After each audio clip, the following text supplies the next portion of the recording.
Student, this is Pooja Bhosle. In last lecture, we have started our next topic, that is material costing, where we have seen that direct material means what, indirect material means what, inventory control, objectives of inventory control and techniques of material control. So इस topic में हम देखेंगे कि कौन कौन सी techniques होती है to control the material.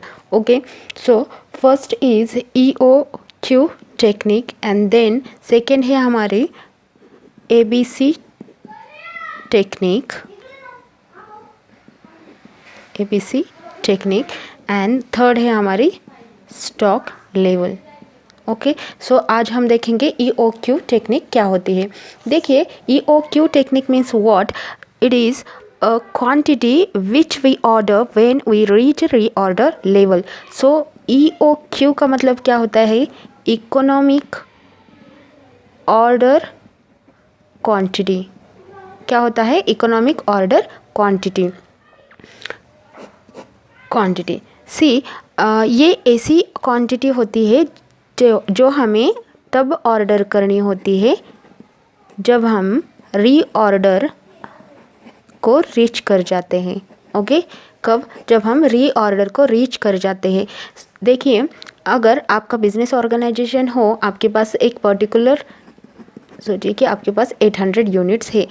अगर आपने इतने यूनिट्स परचेस किए हो, आपका बिजनेस आप रन कर रहे हो, प्रोडक्शन आपका चालू है, मतलब आप 800 यूनिट्स में से कुछ ना कुछ तो यूनिट्स वहाँ पर कंज्यूम करोगे और एक सर्टन पॉइंट को आपके पूरे के पूरे यूनिट्स क्या हो जाएंगे, ख़त्म हो जाएंगे by using that to production.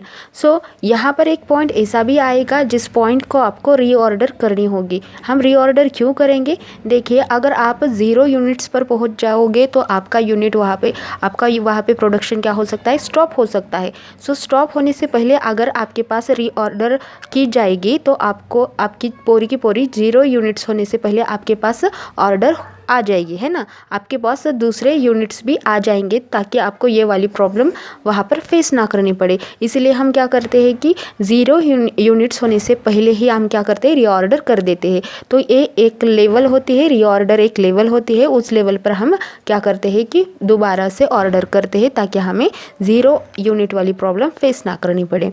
सो हमें ये तो पता चला कि हम रीऑर्डर क्यों करते हैं और कब करते हैं, लेकिन यहाँ पर हमें एक पॉइंट भी देखना पड़ेगा कि कितने क्वांटिटी में हमें रीऑर्डर करनी चाहिए. राइट, हम रीऑर्डर तो कर रहे हैं लेकिन क्वांटिटी कितनी रखें, 100 यूनिट रखे, 200 यूनिट रखे, 300 यूनिट रखे. राइट, हमें नहीं पता होता है कि हमें कितने एग्जैक्टली यूनिट्स वहाँ पे रीऑर्डर करनी पड़ेगी. इसलिए हम इस टेक्निक का यूज़ करते हैं, इकोनॉमिक ऑर्डर क्वांटिटी, ताकि हमें पता चले कि हमें एग्जैक्टली कितने क्वांटिटी पे हमें वहाँ पर क्या करनी चाहिए, रीऑर्डर करनी चाहिए, ताकि हमें सरप्लस का प्रॉब्लम ना फेस करना पड़े, ना ही हमें शॉर्टेज का प्रॉब्लम फेस करना पड़े. अगर आपकी EOQ मतलब कि एग्जैक्ट जो ऑर्डरिंग लेवल है, क्वांटिटी है, वो अगर ज़्यादा निकली तो आपको शॉर्टेज का प्रॉब्लम होगा. अगर आपने ज़्यादा ही ऑर्डर कर लिए तो आपको सरप्लस का प्रॉब्लम हो सकता है. इसलिए हम फाइंड आउट करते हैं कि कितने मात्रा पर हमें रीऑर्डर क्वांटिटी करनी पड़ेगी. So let's see some terms in this EOQ technique. So पहले हमें एक मालूम होना चाहिए कि वन सेकेंड, उसमें मोस्ट इम्पॉर्टेंट थिंग ये होती है कि आपको मालूम होना चाहिए कि आपका एनुअल यूजेस कितना है ना. मतलब कि आपका एनुअल कंजम्पशन कितना है, आप एनुअली कितना कंजम्पशन करते हो, आपको मालूम होना चाहिए कि आप एग्जैक्टली कितना वहाँ पे कंज्यूम करते हो, सो दैट कि आपको ऑर्डर करने में आसानी हो. एनुअल यूसेज हम एनुअली क्यों लेते हैं, देखो, आप प्रॉफिट एंड लॉस भी पूरे साल का निकालते हो, ट्रांजेक्शन्स पूरे साल की आप कंसिडर करते हो, इसलिए नेचुरली हम एनुअल यूसेज का ही यहाँ पे क्या करेंगे, कंसिडरेशन करेंगे. आप महीने भर का भी ले सकते हो, आप पे डिपेंड होता है, लेकिन हम यहाँ पर 1 ईयर का ही स्टडी करेंगे. नेक्स्ट पॉइंट इंपॉर्टेंट होता है यहाँ पर प्लेसमेंट कॉस्ट. सो प्लेसमेंट कॉस्ट को ही कहा जाता है ऑर्डरिंग कॉस्ट. कॉस्ट। आपको मालूम होना चाहिए कि दोनों भी एक ही टर्म है ताकि आपको प्रॉब्लम ना हो। Okay, so placement cost and order cost and placement cost both are same. So third है आपका storage cost. So storage cost को भी आपको याद रखना है, इसी को हम बोलते हैं कैरिंग कॉस्ट। सो कैरिंग कॉस्ट मतलब और स्टोरेज कॉस्ट मतलब देखो, आप जब अपने बिजनेस ऑर्गेनाइजेशन में यूनिट्स लाते हो तब आप उसे स्टोर भी करते हो। आपका बिजनेस उसे कैरी भी करता है, आपका ऑर्गेनाइजेशन उसे कैरी करता है, उसे स्टोर करके रखता है, उस पर हम कुछ ना कुछ तो खर्चा करते हैं, उसे स्टोरेज कॉस्ट बोला जाता है। प्लेसमेंट कॉस्ट मतलब कि आप जब भी अपनी ऑर्डर प्लेस करोगे उससे भी कोई तो कॉस्ट लगेगा। ऑर्डरिंग कॉस्ट और प्लेसमेंट कॉस्ट उसे ही कहा जाता है। फॉर एग्जाम्पल देखो, आपकी फैक्ट्री एक ए प्लेस पर है और आप जहाँ से अपना मटेरियल लाते हो वो बी प्लेस पर है, तो ए से बी तक जाने के लिए आपको 100 रुपीज़ लगते होंगे, तो इसे हम बोलेंगे ऑर्डरिंग कॉस्ट या फिर प्लेसमेंट कॉस्ट। सारी कॉस्ट जो रिलेटेड टू ऑर्डर होती है, प्लेसमेंट होती है, उसे हम बोलते हैं ऑर्डरिंग कॉस्ट और प्लेसमेंट कॉस्ट। अगर आप जो भी बुक रेफ़र करोगे, आपको अगर अलग टर्म वहाँ पे दिखाई दे तो कंफ्यूज मत होना। प्लेसमेंट कॉस्ट और ऑर्डरिंग कॉस्ट सेम होती है, स्टोरेज कॉस्ट और कैरिंग कॉस्ट सेम होती है। सो लेट्स सी द एग्जाम्पल ताकि आपको इन डिटेल में पता चले कि ये EOQ एग्जैक्टली होती क्या है। सो हम यहाँ पर एग्जाम्पल लेंगे। देखो, एनुअल, ध्यान से देखना, एनुअल यूजेस या फिर कंजम्पशन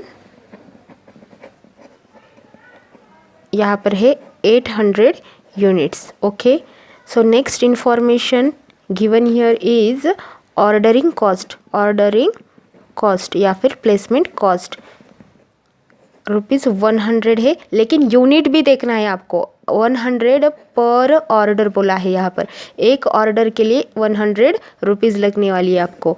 थर्ड है स्टोरेज और कैरिंग कॉस्ट। कैरिंग कॉस्ट, तो कैरिंग कॉस्ट है ₹4 पर यूनिट, एक यूनिट के लिए 4 रुपीज़ पर एनम। देखो, यहाँ पर एक स्टडी आपको करनी पड़ेगी कि देखो, जब भी आप अपने बिजनेस ऑर्गेनाइजेशन में स्टोर कर रहे हो यूनिट्स को, 800 यूनिट्स को आप स्टोर कर रहे हो, है ना, तो यहाँ पर इंफॉर्मेशन क्या दी गई है कि 4 रुपीज़ लगता है एक यूनिट को। पूरे साल में, पूरे ईयर में स्टोर करने के लिए हम खर्च करते हैं 4 रुपीज़। ये आपको अच्छी तरह से पता होना चाहिए कि ये सारी इन्फॉर्मेशन एक्चुअली है क्या। सो यहाँ पर हम यूज़ करने वाले हैं टैबुलर सिस्टम, टैबुलर मेथड या फिर सिस्टम। ओके, हम इसी के बेस पर ये प्रिपरेशन करेंगे एंड देन मैं आपको एक इजी वाला फॉर्मूला भी वहाँ पर बताऊँगी। Let's see how to solve this problem. So this is the format of EOQ tabular method. Sorry. So यहाँ पर इंफॉर्मेशन क्या क्या गिवन है, देखो, एनुअल यूजेस कितने हैं या फिर कंजम्पशन कितने हैं, 800 यूनिट्स। ऑर्डरिंग कॉस्ट कितनी है, 100 रुपीज़ पर ऑर्डर। एक ऑर्डर करने के लिए आपको 100 रुपये खर्च होते हैं। अगर आप पूरे साल में एक ही बार ऑर्डर करते हो तो उस पर आप 100 रुपये खर्च करोगे। स्टोरेज कैरिंग कॉस्ट मतलब क्या कि आप एक यूनिट को वहाँ पर स्टोर करने के लिए आपके बिजनेस ऑर्गेनाइजेशन में 4 रुपीज़ वहाँ पर खर्च है ना। सो आपको याद रखना है, और बिफोर सॉल्विंग दिस प्रॉब्लम आप एक स्क्रीनशॉट ले लो ताकि आपको इजी रहे सॉल्व करने के लिए प्रॉब्लम। सो एनुअल यूजेस पता है, ऑर्डरिंग कॉस्ट पता है, और स्टोरेज और कैरिंग कॉस्ट भी आपको पता है। सो let's see the format. Format क्या है यहाँ पर, आपको ये पूरा सॉल्व करने के लिए एग्ज़ाम में आएगा या नहीं, लेकिन आपको ये मालूम होना चाहिए। देखो, number of order in year, एक पूरे साल में हम कितने ऑर्डर करने वाले हैं। एक ऑर्डर कर सकते हो, एक ही बारे में सारे यूनिट्स आप ऑर्डर कर सकते हो, या फिर कितने भी ऑर्डर्स आप कर सकते हो जो आपके लिए ठीक रहेगा। सो सेकंड कॉलम है नंबर ऑफ़ यूनिट ऑर्डर पर ऑर्डर। एक ऑर्डर में आपने कितने यूनिट्स ऑर्डर किए हैं, मतलब पर ऑर्डर जितने भी ऑर्डर आपने किए हैं उस एक ऑर्डर में आपने कितने यूनिट्स वहाँ पे ऑर्डर किए। Then third is total order cost. Order cost मतलब कि आपको दी गई है ऑर्डरिंग कॉस्ट जो कि 100 रुपीज़ है यहाँ पर, मतलब एक ऑर्डर के लिए आप 100 रुपये वहाँ पे खर्च करोगे। एवरेज स्टॉक मतलब क्या होता है, तो एवरेज स्टॉक मतलब कि पूरे साल भर में आप जो भी स्टोरेज आपके बिजनेस ऑर्गेनाइजेशन में रखोगे तो हर दिन आपका एवरेज स्टॉक कितना होगा वो भी हम देखेंगे आगे। देन स्टोरेज कॉस्ट मतलब जो भी आपको खर्चा हो रहा है स्टोर करने के लिए आपके यूनिट्स एंड टोटल कॉस्ट। तो आपको मैं स्लोली सब पॉइंट्स यहाँ पे क्लियर कर दूँगी। सो लेट्स सी दैट कि हमारे पास 800 यूनिट्स थे, आपके पास प्रॉब्लम है। सो 800 यूनिट्स हमारे पास है जो कि हम पूरे साल में कंज्यूम करते हैं। तो मैंने सोचा कि मैं एक ही बारे में सारे यूनिट्स वहाँ पर खरीदी कर दूँगी। देखो, number of order in a year, मैंने एक ही ऑर्डर की है पूरे साल में। नंबर ऑफ़ यूनिट ऑर्डर्ड पर ऑर्डर, हर ऑर्डर में कितने यूनिट्स मैंने ऑर्डर किए, देखो पूरे के पूरे 800 यूनिट्स मैंने यहाँ पे ऑर्डर कर दिए। टोटल ऑर्डर कॉस्ट कितनी है यहाँ पर लिख देती हूँ मैं ताकि मुझे इजी रहे। सो 100 रुपीज़ एक ऑर्डर के लिए है, ऑर्डर मैंने एक ही किए हैं। सो यहाँ पर मेरा खर्चा होगा 100 रुपीज़। एवरेज स्टॉक मतलब क्या, मेरे पास टोटल है 800, सो 800 डिवाइडेड बाय 2 करूँगी मैं ताकि मुझे एवरेज स्टॉक मिल सके, वो होगी 400। सो आप बोलोगे कि ये कौन सा फॉर्मूला है, right. So let's see that कि मैंने ये कैसे कैलकुलेट कर दिया कि एवरेज कॉस्ट क्या है। Average cost let's see, average का फॉर्मूला, एवरेज कॉस्ट का फॉर्मूला होता है opening stock minus closing stock divided by 2, right. ये तो आपको पता है। मेरे पास ओपनिंग स्टॉक कितनी है, 800 है, मतलब कि मुझे अभी क्लोजिंग स्टॉक नहीं पता। Let's see that how it is calculate.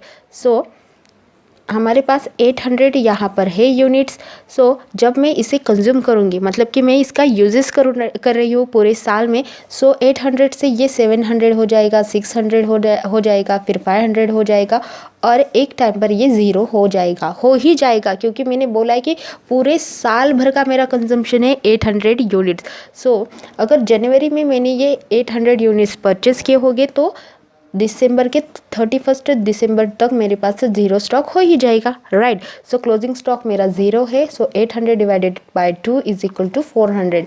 Okay, तो इसीलिए हम क्या फार्मूला ले रहे हैं कि नंबर ऑफ़ यूनिट जो भी हमने ऑर्डर की है डिवाइडेड बाय 2 कर देंगे।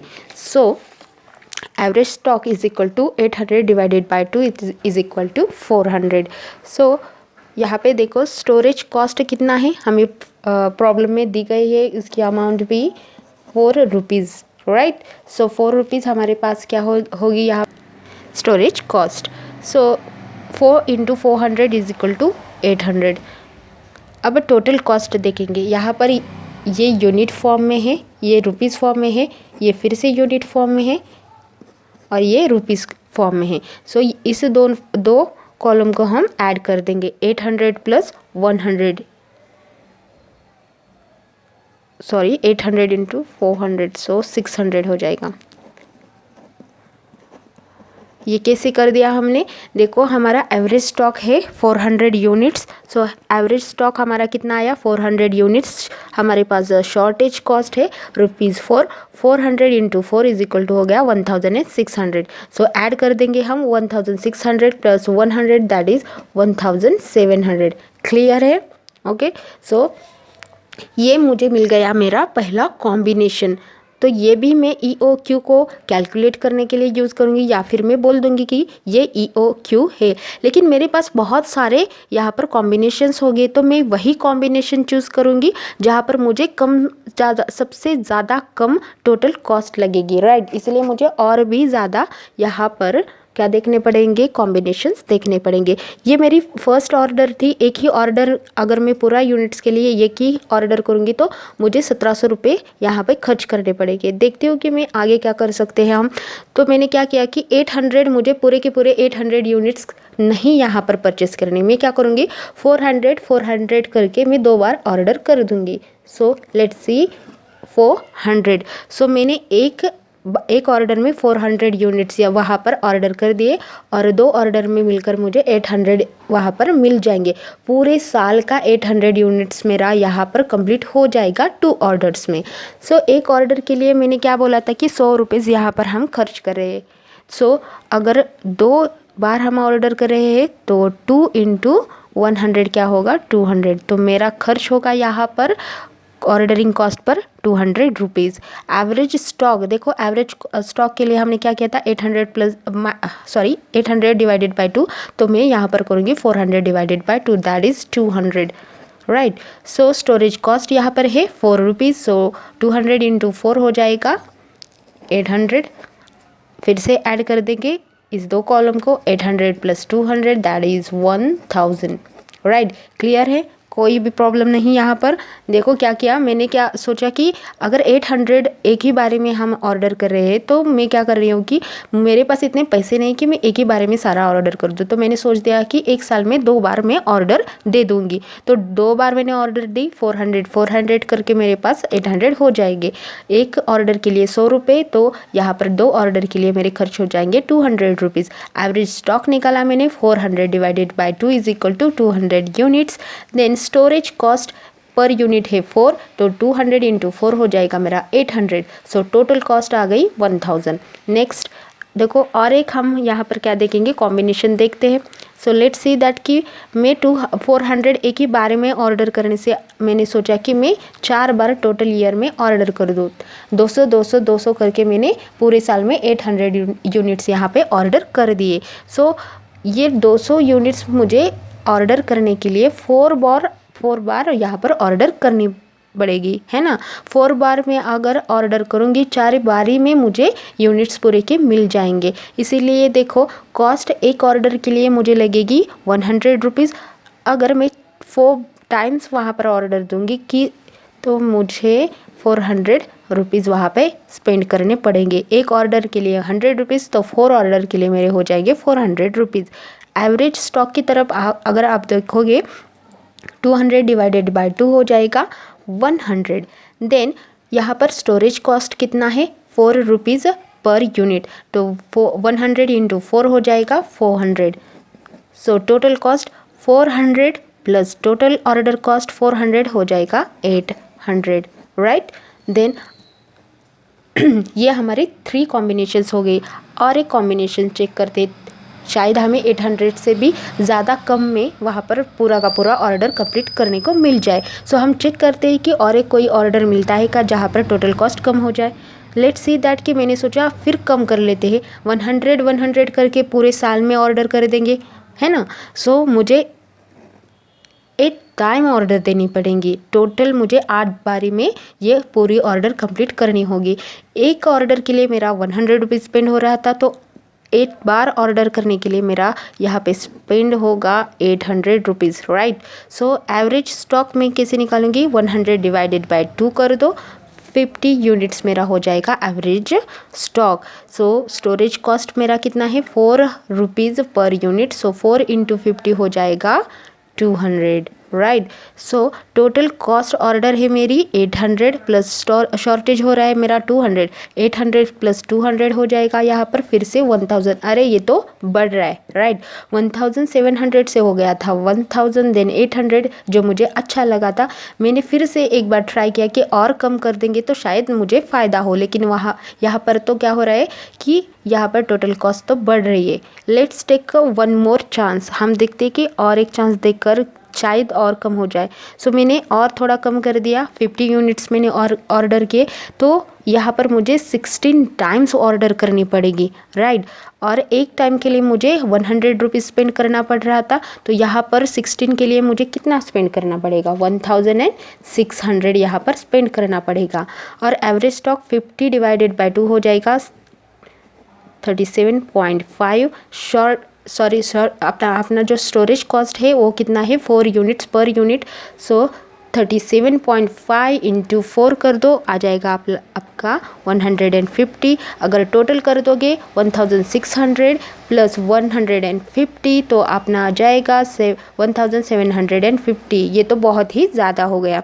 सो यहाँ पर आप देखोगे सारे कॉम्बिनेशंस, तो आपको ये वाला कॉम्बिनेशन बेस्ट लगेगा। क्यों बेस्ट लगेगा? देखो, क्योंकि यहाँ पर हमारा जो टोटल कॉस्ट है वो 800 रुपीज़ है और हमारी पूरी की पूरी ऑर्डर भी कंप्लीट हो रही है। सो 1700 1000 से अच्छा है कि हम 800 पर ही यहाँ पर क्या करेंगे, परचेसेस करेंगे, या इसे हम बोलेंगे हमारी economic order quantity. Got it? इसे हम क्या बोलेंगे? हमारी इकोनॉमिक ऑर्डर क्वांटिटी बोलेंगे।